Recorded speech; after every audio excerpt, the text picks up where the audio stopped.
I don't want to say I learned it from you, but I had aha. I remembered a while back, you and I, we were at the bowling alley. I think it was for Monique's son, Pharaoh, Oh, his yes. party. Yep. And you Hmm. nudged Sage to come talk to me about some a SCAD, Savannah College of Art and Design. Yep.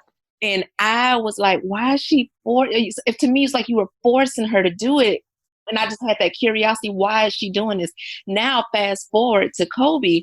So my boyfriend, he comes to visit us in New Orleans. And like I said, he runs and he see because they just love each other. And I love that. But he just run and he pick her up and like throw her in the air.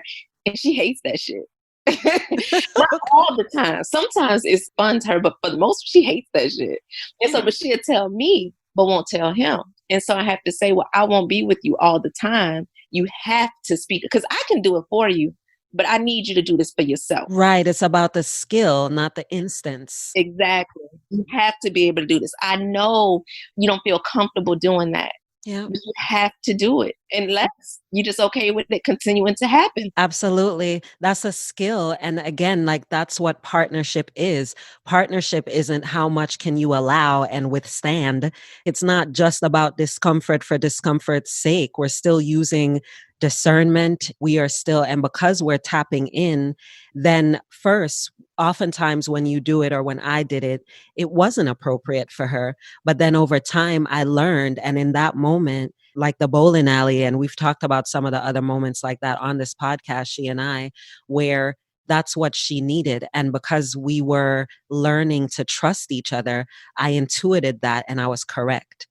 Just like sometimes when she does a thing that I'm like, yeah, yo, chill with all that shit. And then over time, I'm realizing, oh, here's how this thing forced me to do a thing that I would not have otherwise done. And I needed that. So it's like consent, like everything else, is diverse in that it's both absolute, right? Consent is consent, no is no. And also, as you're building trust together, you can invite a deeper layer of understanding of it. So, whereas it seemed like in that moment I didn't have Sage's consent, at a further level, I did because we talk about what it means to push and to hold for each other as partners. Yes. So, it is that fucking complicated. Yes. And taking that and then defining when that needs to change. So, okay, Exactly. this is your role in it. However, if you feel any discomfort, if you feel like you get any kind of, well, not discomfort per se, but if you feel any resistance towards that, then you let me know. That's how I learned. That's how I learned the boundaries. That's how I learned the extent of my push and where I need to hold. We learn it real time. We learn it while we're doing it. Trelani and I were having a conversation before this recording about how shit works spiritually. When you're like, okay, I want this lesson, but I'd like it in like April things.